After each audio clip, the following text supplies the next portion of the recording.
Hello and welcome to another video, which is actually my first new video in quite a while, since I accidentally deleted the channel and over 1,000 subscribers. So please do subscribe and share if you're able. And this video is actually the first of a new series of videos that I'm going to be doing on abandoned football grounds, or at the very least grounds that no longer have the original club playing on them, okay? So, where exactly are you, Rich, I hear you say? Well, thank you for asking. Well, today I am in Ferryhill, and this is Ferryhill Town Hall.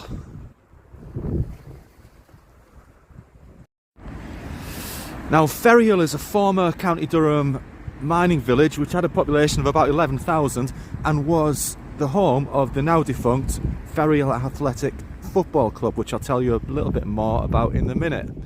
This is the Market Square, and of course you have all of your County Durham favourites here, like Greg's. Quite a few pubs actually. So I'm just going to walk a little bit out of town along here, because this is where the football ground is, and a couple of other things that I want to show you.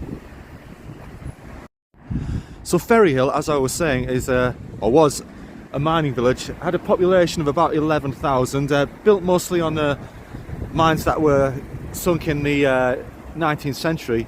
There were two or three of them. There was the Mainsforth one on the other side of town, but the main one in town was, or in the village, was the Dean and Chapter, which is what this pub is named after over here. We're going to walk down that road there a little bit. So this bridge I'm going over here goes over what was once called the Great North Road.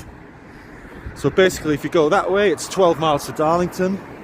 This way, 6 miles to Durham City.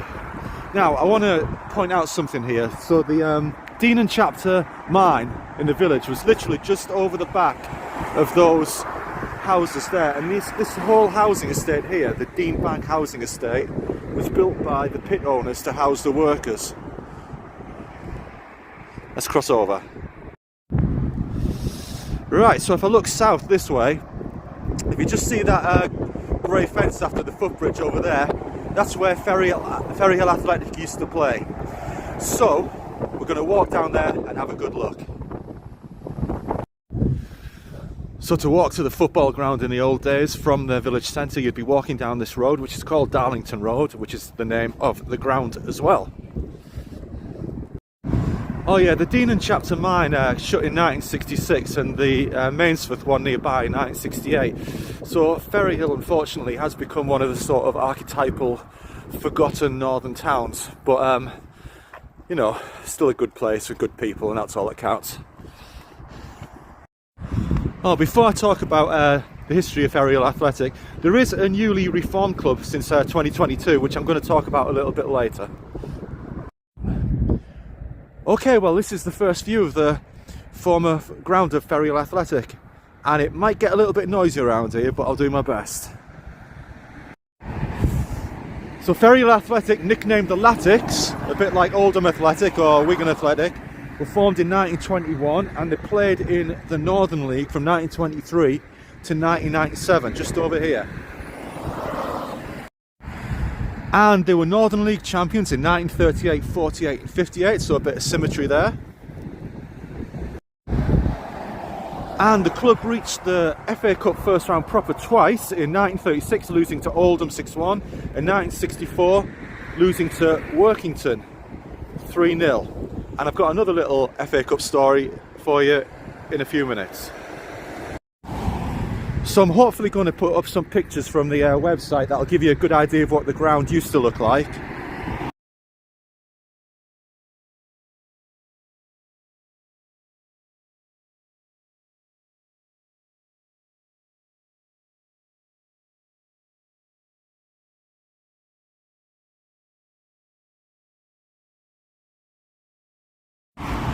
But this here, just off the Great North Road, was the main entrance to the ground. So you would have been able to drive up here,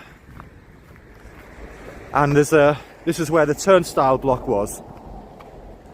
So let's have a look now. Obviously you can't get in on this side, but this is where Ferryhill Athletic used to play. Now, I saw the pictures. The actual pitch wasn't like that there. The main stand was over there, so the pitch would have gone left to right along here, and you can see it's quite hilly as well.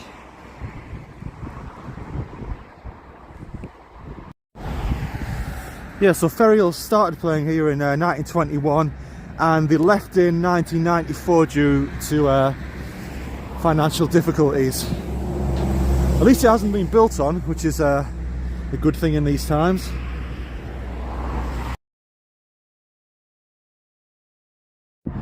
Now, if you look in the distance at the top of the hill there, you may be able to pick out some advertising boards next to the building on the right there.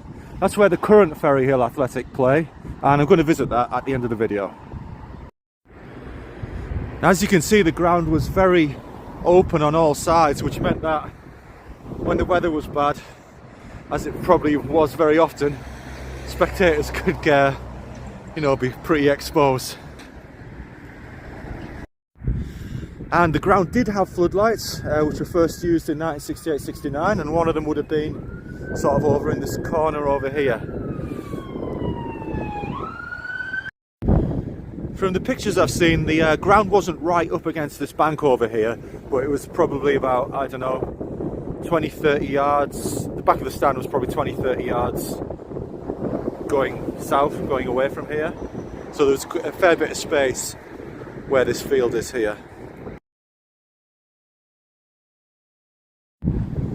So again, you can see how exposed it would have been.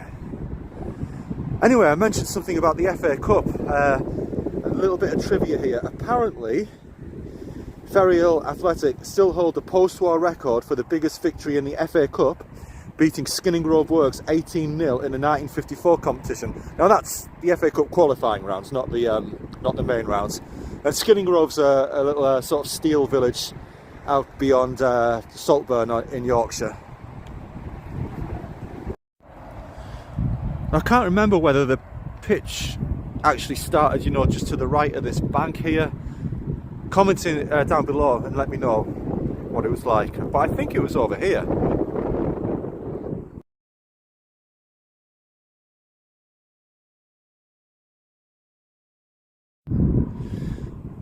So as we sit here and think of memories about this old place here, I want to share with you an ode to Ferryhill Athletic by Dave Griffin from the book Memories of Mainsforth Colliery. Here we go. Although sadly the Athletics are now gone, they still hold a record second to none. During the season 53-54, they registered an enormous score. They beat Skinninggrove Works 18-0, one-way traffic without a doubt. It's the highest post-war FA Cup score. Even the big teams haven't scored more. The black and amber strip was once respected. We wish the club could be resurrected. Since the Athletics' activities have been truncated, the entire town has been relegated. Of course, the club has been resurrected now, but that last line about the entire town has been relegated, it just alludes to what I was saying about, when the pits closed and then the football club closed. That was kind of the whole identity of the village or town gone.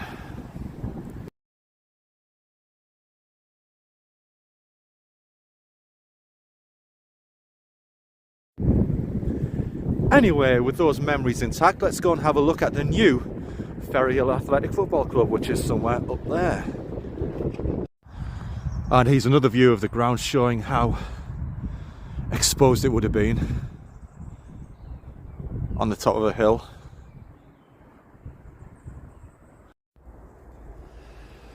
So I'm just entering Dean Bank Recreational Park. Again, this would have been a park that would have been built by the pit owners for the local community. Pretty enough. It's all very quiet on a Tuesday midday at the start of February.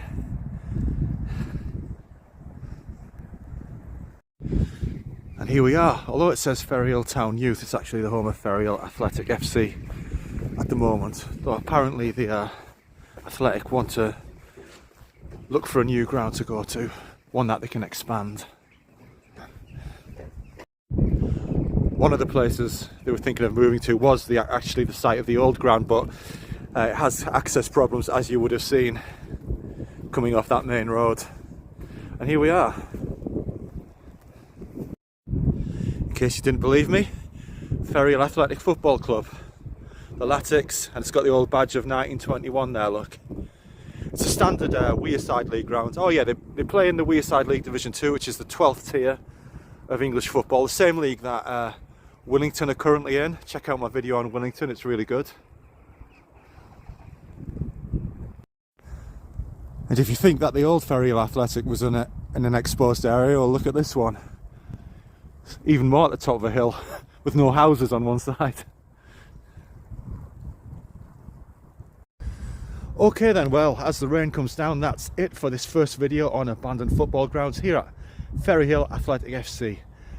Hope you liked it. Please do subscribe, share and like, and I'll see you in the next one.